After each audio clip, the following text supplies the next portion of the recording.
CM ಆಗ್ಲಿಕ್ಕೆ ಒಂದು ರೀತಿ ಮುನ್ಸೂಚನೆ ಕೊಡಿದರೆ ಸಿದ್ದರಾಮಯ್ಯ ಅವರು ಬಿಟ್ಟುಕೊಟ್ಟು ನಾನು ಆಗ್ಲಿಕ್ಕೆ ಸಿದ್ಧ ಅಂತ ಹೇಳ್ತಾ ಇದ್ದಾರೆ. ನೋಡಿ, ಸನ್ಮಾನ್ಯ ಸಿದ್ದರಾಮಯ್ಯ ಸಾಹೇಬರು ನಮ್ಮ ದೇಶಪಾಂಡೆ ಸಾಹೇಬರು ಭಾಳ ಅನನ್ಯವಾದಂಥ ಸಂಬಂಧ ಇದೆ ಅವರಿಗೆ.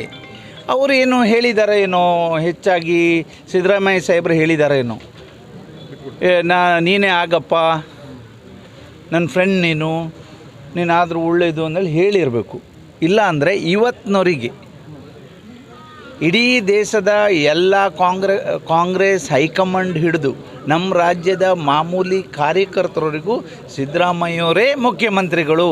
ಇವತ್ತು ಅವರೇ, ನಾಳೆನೂ ಅವರೇ, ಮುಂದೂ ಅವರೇ ಅಂದೇಳಿ ನಾವೆಲ್ಲ ಹೇಳಿದ್ದಾರೆ.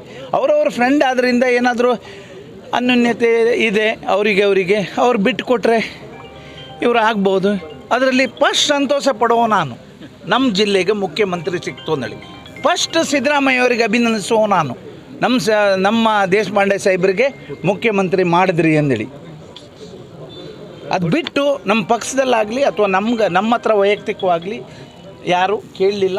ಇದು ಚರ್ಚೆ ಎಲ್ಲೂ ಆಗಲಿಲ್ಲ. ನಿಮ್ಮ ಟಿ ವಿಲಿ ಬಂತು.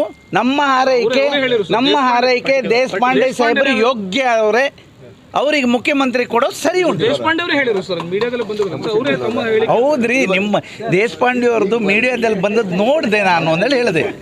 ನಿಮ್ಮ ಮೀಡಿಯಾದಲ್ಲಿ ಬಂದದ್ದು ನೋಡಿ ನಂಗೆ ಫುಲ್ ಸಂತೋಷ ಆಯಿತು. ಭಾಳ ಸಂತೋಷ ಆಗಿದ್ದು ನಮಗೆ. ನಮ್ಮ ಜಿಲ್ಲೆ ಮುಖ್ಯಮಂತ್ರಿ ಕೊಡ್ತಾರೆ ಅಂತ ಹೇಳಿದ್ರೆ ನನ್ನಷ್ಟು ಸಂತೋಷ ಪಡುವವರು, ಖುಷಿ ಪಡುವವರು ಬೇರೆ ಯಾರೂ ಇಲ್ಲ. ನಾನು ಅದೇ ಹೇಳಿದೆ, ಎರಡೂ ಹೇಳಿದೆ. ಸೆಕೆಂಡ್ ಖುಷಿ ಪಡುವವರು ಸತೀಶ್ ಸೈಲ್ ಅವರು, ನಮ್ಮ ಜಿಲ್ಲೆ ಅವ್ರು ಮತ್ತು ಕ್ಲಿಯರಾಗಿ ಹೇಳಿದ್ದಾರೆ, ನನಗೆ ಏನು ಕೊಟ್ಟರೆ ನನಗೆ ಆಸೆ ಉಂಟು ಅಂದೇಳಿ ಹೇಳಿದ್ದಾರೆ. ಅವರು ಮಾತಾಡ್ಕೊಳ್ಳೋದೇ ಹೇಳಲಿಕ್ಕಿಲ್ಲ. ಆಗಿರ್ಬೋದು, ನನಗೆ ಗೊತ್ತಿಲ್ಲ, ಅದದ್ದು ಹೇಳೋದಿಲ್ಲ.